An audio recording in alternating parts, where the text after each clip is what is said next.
ಕಮೆಂಟ್ಗಳು ಕೆಲವ್ರು ಹೇಳ್ತಾರೆ ಅಣ್ಣ ಬ್ಯಾಡ್ ಕಾಮೆಂಟ್ ಮಾತಾಡಬೇಡ ಅಂತ. ಆಯಿತು ಮಾತಾಡಲ್ಲಪ್ಪ, ಬೇಡ. ಅವ್ರ ಅಪ್ಪನ ಮನೆ ದುಡ್ಡು ಹಾಕಿ ಏನೋ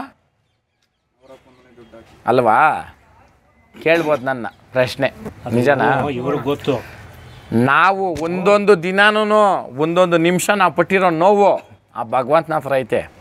ಇಲ್ಲಿ ವ್ಯವಸ್ಥಾಪಕರು ಯಾರೇ ಇರ್ಬೋದು, ಅಲ್ಕ ಮಾತುಗಳು ಬೈದವ್ರೆ, ಅದು ಹೇಳಕ್ಕೆ ಬರಲ್ಲ ಮೀಡಿಯಾ ಮುಂದೆ ನಾವು. ಏನಪ್ಪ ಹೌದಾ? ಹುಡುಗರನ್ನ ಒಂದೊಂದು ಮಾತುಗಳೆಲ್ಲ ಅಂದಿರೋದು ಎಲ್ಲ ಹೋಗ್ಬಿಟ್ಟಿದ್ರೆ ಯಾರು ಮಾಡೋರು ಕಾರ್ಯ? ಹೌದಾ? ನಾವು ಕಾರ್ಯ ಮಾಡಿದ್ದು ನೀನು ಬಂದು ವೀಡಿಯೋ ಮಾಡ್ದೆ, ಇನ್ನೊಂದು ಮಾಡಿದೆ. ಅವನು ಯಾರೋ ಒಬ್ಬನು ವೀಡಿಯೋದವನು, ಯಾರಪ್ಪ ಅವನು, ಯಾರೋ ಕೋಲಾರವನ ಗೌತಮ್ ಅಂತ. ನೋಡಪ್ಪ, ನೀನು ಒಂದು ಸಂಸಾರಿ ಹೊಟ್ಟೆನಾಗ ಹುಟ್ಟಿದ್ರೆ ನೀನು ಕಷ್ಟ ಸುಖ ಏನಂತ ಗೊತ್ತಾಗ್ತದೆ.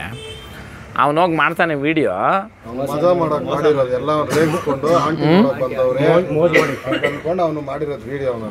ಅದಕ್ಕೆ ನಿನಗೇನಾದರೂ ಇದ್ರ ಬಗ್ಗೆ ಅರಿವಿದ್ರೆ ಇಲ್ಲ ಬೇಡ, ನಿಂದೇನಾದ್ರು ಕಾಂಟ್ರಿಬ್ಯೂಷನ್ ಇದ್ದರೆ ನಮ್ಮ ಡೈರೆಕ್ಟಾಗಿ ಕೊಡು ಪ್ರಶ್ನೆ, ನಾನು ಕೊಡ್ತೀನಿ ಉತ್ತರ. ಹಾಂ, ಜಾಬ್ ಅಲರ್ಟ್ ಅಂದ್ಬಿಟ್ಟು ಇನ್ನೊಬ್ಬನವನೇ, ಅವನು ನಮ್ಮ ಪ್ರತಿಯೊಂದು ವೀಡಿಯೋಕ್ಕೂ ಒಂದೊಂದು ಕಮೆಂಟು. ಅವನ ಮನೆ ಹೇಳವನೇ ಇದೆಲ್ಲ ಬ್ಯಾನ್ ಮಾಡಬೇಕು ಅಂತ.